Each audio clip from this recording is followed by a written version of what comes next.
Okay, folks, I haven't done one of these videos in a while. Not since my uncle passed away, because he would always like them. He might have been the only one. But I'm going to do another one. So today, what I'm doing is, well, first off, I haven't worked on this pickup truck. I kind of put it aside for a while. I mean, it's drivable, but there's a lot of little stuff I wanted to change and needed to do. So I put it aside for a little while. Worked on some other projects. Worked on this truck here that I bought. Excuse me.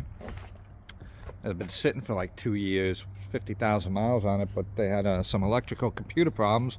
They couldn't figure it out. Didn't want to spend the money at the dealer. So I kind of stole it, renovated it, fixed the problems. I'm actually waiting for a wire harness that is a little sketchy, so I'm putting that on. I've used it for about a week, no problems. Redid the whole inside here, make it nice and clean. And it's a good truck. I like this truck. It's got a EcoBoost engine in it, so it's a little overpowered, which is the way I like it. And so it has a nice drive to it. So I'm just waiting for a wire harness that is a little sketchy on there, and I didn't want to have a failure on the road, so it goes to the fuse box, and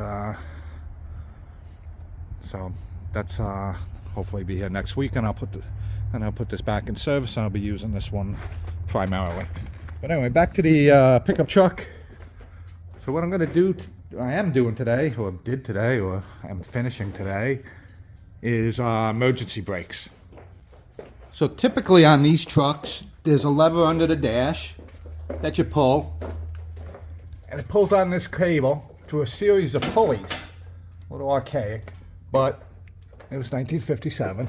They pull this lever, which in turn would pull two cables to the back drum brakes and pull the emergency brake pads.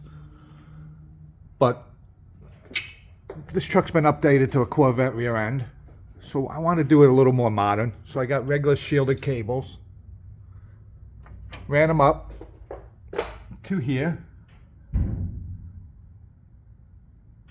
I still got to adjust a little bit, but and then that ran to this cable I got, which mounted there, and went to a handle underneath the dash.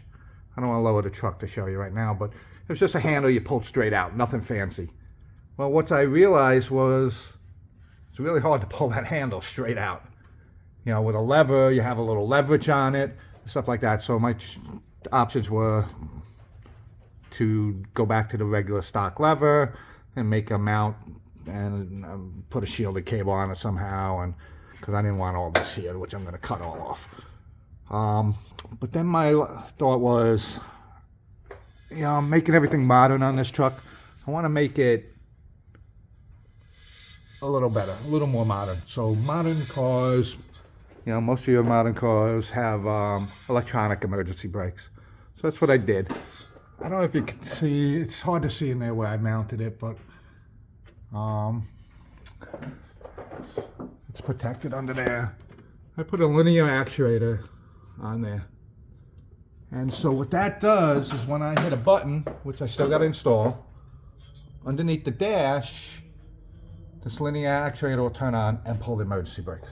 So I won't need to pull a lever, pull a handle, and just push a button.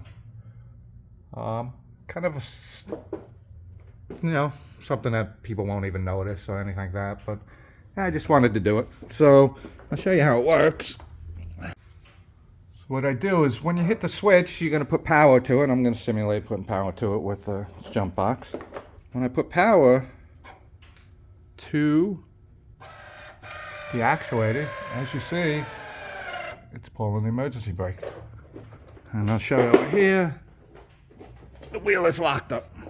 And then, when you reverse the power, it will release it.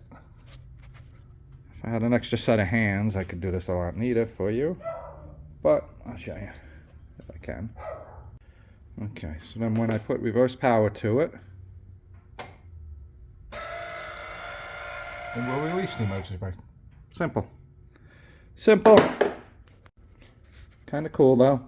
And so I just got to run the wire up to the dash. I'll put a switch under the dash. We might even put it built in the kick panel. I have this switch here I'm probably going to use.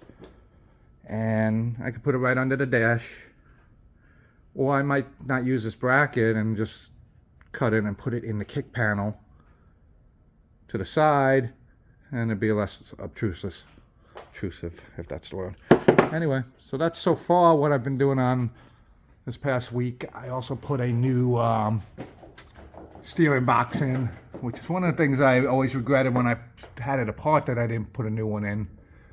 So now, the other one was a little noisy. I didn't know it was going to be noisy until I put it together, but everything's new on the truck, so I kind of regretted not putting a new one on. So I put a new one on. I also changed the spindles. What I had on here was 2-inch lower spindles. Combination with the coilover shocks and the tubular control arms, it just made it too low. So I got a new set of spindles, stock height, modified them so they work with the Willwood brakes, and now it sits much better. Before it was too low. I could adjust it higher, but then it would stiffen the suspension. So now I can have it at a good ride height and a nice suspension, so it's not too stiff. Nice, comfortable ride. So that's what I've done so far. So today, the rest of the day, I'm gonna run the switch under the dash, and then I have a module that I bought. It's kind of pricey.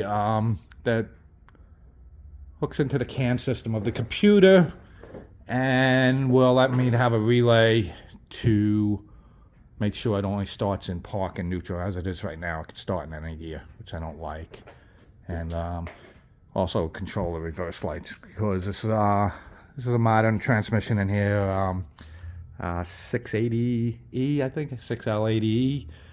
I believe that's what it is, 90 maybe, I forget.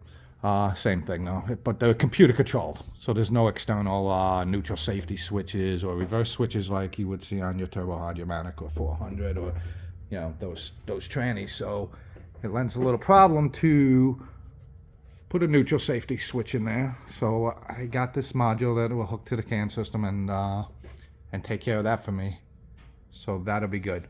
And the next thing I want to do, maybe next week, it's kind of like the final thing besides touching up the paint, fixing a little couple things, and then buffing and polishing, is the brakes. I'm going to put a vacuum air tank on there, because I'm not really getting the vacuum I need to run the brakes. Typically that happens when you put an oversized cam in, which I didn't, but I still don't get the vacuum out of the LS motor that the booster I have on here requires. So, and that could be all because of no cats, open headers. It flows a lot easier. If there's flowing out a lot easier, it doesn't cause a vacuum in the manifold as much. So hopefully an air tank will take care of it. If that doesn't, I'll put an air pump also. I don't think I'm going to have to do that. And then that's it. A couple little minor things. I want to change the seat belts. I put regular seat belts in here, and I actually didn't mount them yet. But I want to put shoulder seat belts in. Little safety issue. And yeah, I'm sure there's a lot of little things that I still want to do. But other than that, so I got back working on the 57. It'll be ready for the spring. And that's it. All right. Stay tuned.